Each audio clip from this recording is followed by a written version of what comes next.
various jobs. Paula Hawkins used to be a journalist writing about finance and property. She once worked for The Times. Then 5 years ago, she published a novel written under a pen name, Amy Silver, about a girl who loses her job during the recession. 3 more Amy Silver books followed, and now she's publishing for the first time under her own name. The book's called The Girl on the Train, and it's a gripping psychological thriller which is being marketed by her publishers as the new Gone Girl. We'll talk about what that means in a minute. It's about a disappearance, seen from the perspective of 3 different women, all in their different ways, deeply troubled.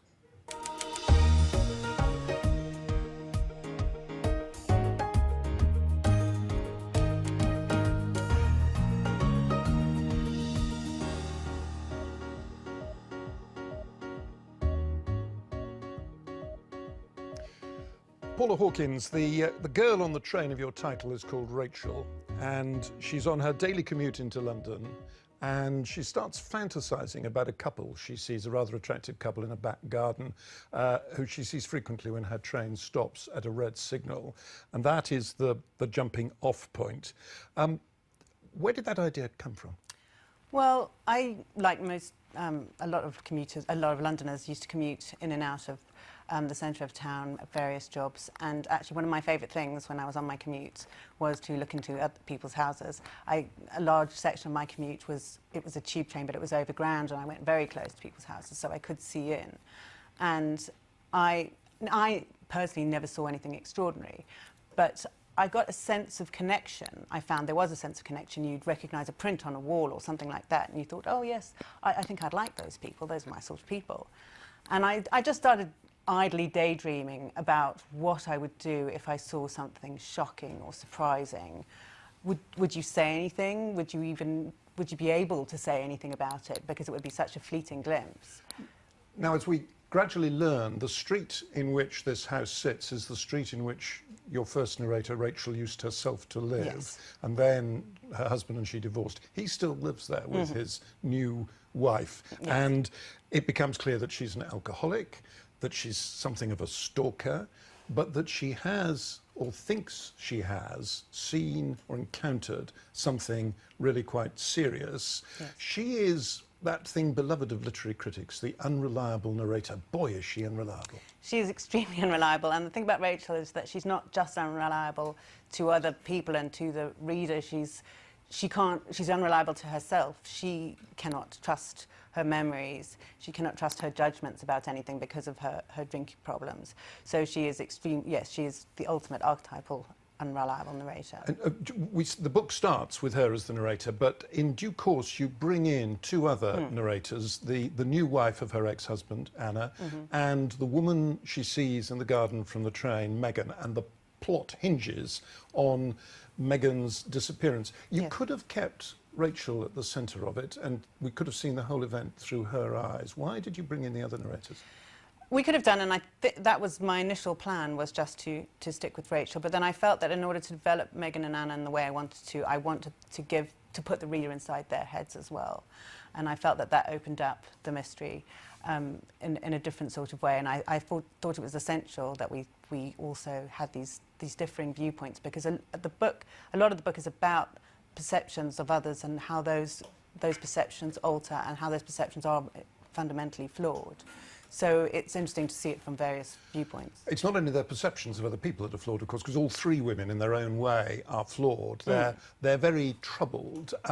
Were you conscious of the danger of alienating the reader, that you have 3 narrators here, one of whom certainly is not very sympathetic, and the more we learn about the other 2, the less sympathetic they become as well?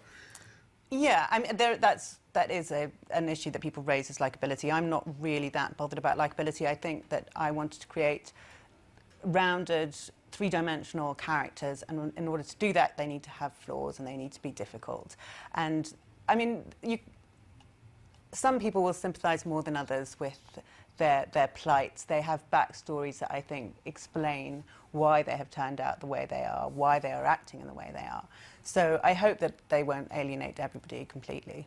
This is not your first book. It's the first book you've written as Paula Hawkins, yes. But you wrote a series, I think 4 books, under fiction, under the pen name Amy Silver.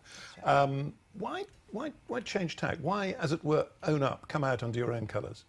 Well, because the Amy Silver books, the women's fiction books that I did enjoy writing, but they weren't really me. They started out quite light-hearted. As I progressed, the storylines got darker and darker, and the themes got more and more sort of sinister.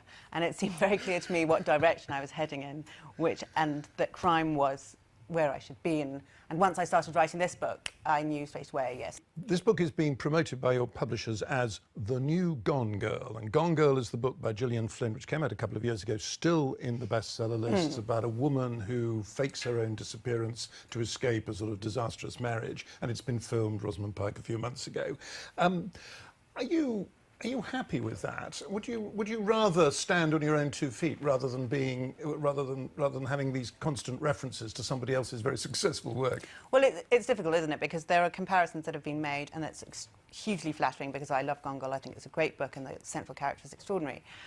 But yes, as you say, it creates an expectation which then you've got to live up to. So that's difficult. So I can see why the comparisons have been drawn. There is an atmosphere that might be similar in the 2 books, and having a central, flawed female protagonist who is not what she at first seems. Both of the books have those, although they're extremely different actually in character. But so I can see why the comparison is drawn. But yeah, I mean it's a double-edged sword. You caught the atmosphere, as you say, very well. It's very, very, very effective. But the thing about a thriller, a successful thriller, is it has to have a really convincing plot. And this one, very satisfyingly, gradually comes together in a way that you always want a thriller plot to come together, and it doesn't always happen that way. Did you start? How early on in the process did you work through the plot? How far did you allow it to sort of develop organically? I knew basically where I was going. I knew where it would end. I knew who had done it, that sort of thing. And I plotted it quite carefully because it is quite complex. But there were still surprises that developed organically. There were twists that came in that came much later, and characters developed in a different way that I hadn't planned from the start. But I'm not one of those people who can just start writing and go, oh, we'll see where this goes, because in a book like this, you could tie yourself up in all sorts of knots. So I did need to have an end game. You've pulled off one thriller successfully. You're going to do it again? I hope so. Is there another book in the works? There is another book in the works. I've not finished it yet, but yes, it should be out next year, I hope. Good luck. Paula Hawkins, thank you very much indeed. Thank you.